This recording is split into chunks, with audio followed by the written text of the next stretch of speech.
صباح الخير او مساء الخير وقت ما بتشوفوا الفيديو. تحياتي تحية من القلب من مطبخ ليدي شيف. وصفتنا النهاردة وصفة سهلة وبسيطة وعلى طريقة الخاص.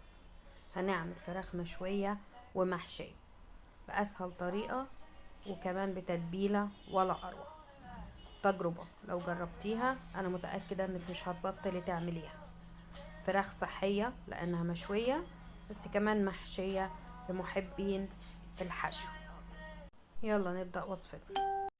معنا طاسة على النار فيها معلقة كبيرة زبدة أو سمنة، نص كوباية فريك مغسول ومنقوع ومتصفي كويس قوي، بعدين بنحطه على النار ونقلبه لغاية ما المية اللي في الفريك كلها تخلص.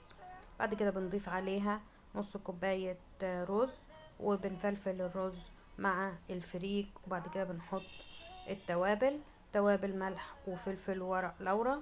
لو بتحب تحط توابل تاني حطيها مفيش مشكلة.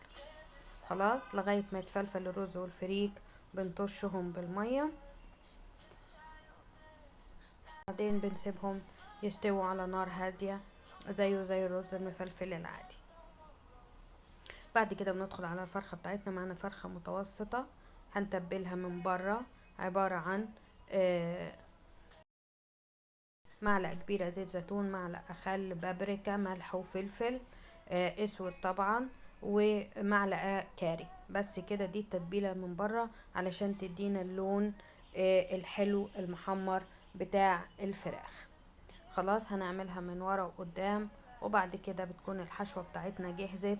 بنجيب الحشوة بتاعتنا وبعد كده بنحشي بيها الفراخ.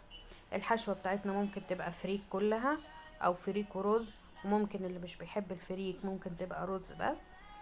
بعد كده وبتسويه بالطريقة اللي انت عايزاها واللي انت حباها.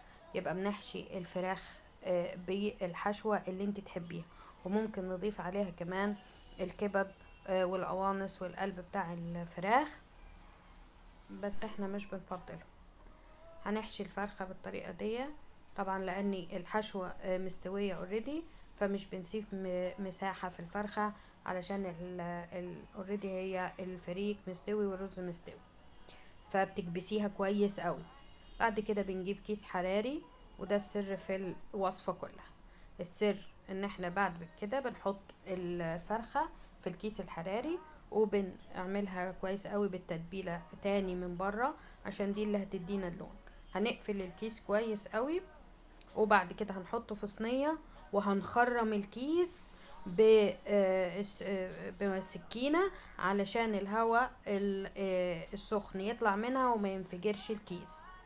هنا كانت الفرخة استوت، اخدت حوالي ساعة بالظبط على اعلى درجة في الرف اللي من تحت. خدت ساعة بالظبط. بنطلعها وبعد كده بتبقى معاكي احلى فراخ مشوية ومحشية.